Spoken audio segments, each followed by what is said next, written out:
My mom found a stray dog when we were out camping. It was just sitting near the trail, skinny and quiet. My little sister fell in love with it instantly. She begged my mom to take it home, and of course, she said yes.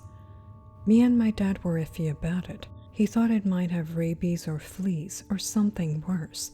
As for me, well, I watched too many horror stories about shape-shifting monsters, and I kind of freaked myself out. Still, the dog came home with us. My little sister is annoyingly cute. She's clingy, always calling me the best big brother, and I love her to death, but she can be a little pushy when she wants to spend time with me. Lately, I've been studying for my SATs, and I've been kind of blunt with her. Sometimes she cries when I snap at her. Yeah, I know, I'm an asshole. But I didn't realize how weird things were getting. At first, it was little stuff. My sister would talk to the dog like it was human. I figured she was just being a dumb kid with an overactive imagination. But then, I started noticing things I couldn't explain. Like how the dog could open doors, or how it once brought her a knife when she asked for an apple slice. Yeah, a knife. At first, I was more concerned about her safety. What if the dog slipped or dropped it near her? But something about the way the dog moved, it started to bother me. Not just the fact that it was smart, but that it was too smart, like it understood more than it should. And then things got worse. Lately, even my sister has been afraid of it. That's when my dad put his foot down and made the dog stay outside. But that night, we heard something outside our window. At first, it sounded like barking, but then it changed. The sound turned into crying, not whining, not howling, crying. It sounded almost human. We looked outside and saw the dog, or whatever it was, sitting at the back door, still staring. Its mouth moved like it was barking, but the sound was all wrong. My mom and sister were terrified. My dad and I, we were scared too, but we kept a calm face. We've always been like that. We don't show fear, not because we're trying to act tough, but because we knew that if we panicked, it would only make everything worse.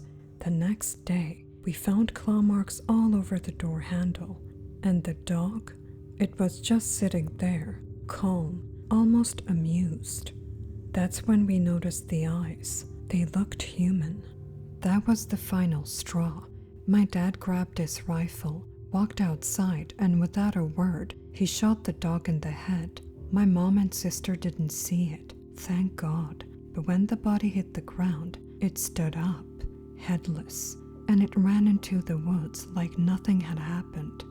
We moved out shortly after, not because of that, or at least that's what my parents told us, but we all knew we were running from something. None of us ever talked about it again. Fast forward 6 years.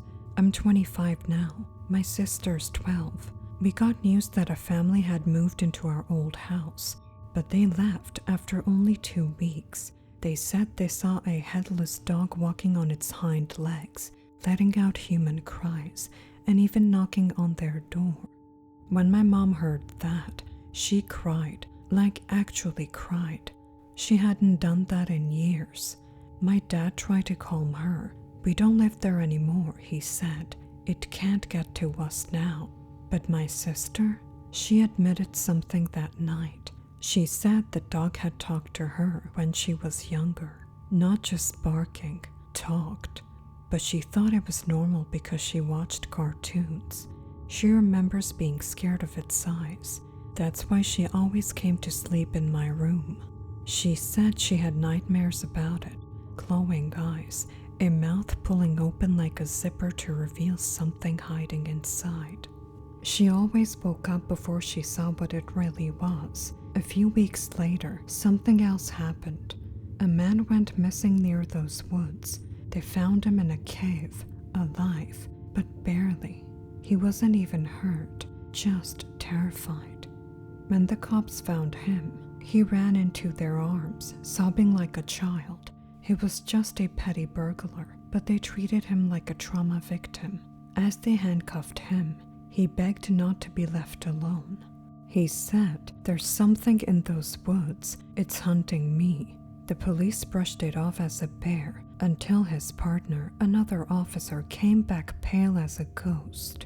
They followed him into the woods and found a ditch filled with dog corpses, not just dead, skinned, fur sliced off with perfect precision, flesh rotting.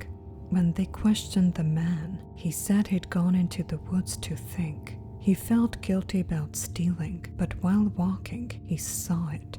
The headless dog.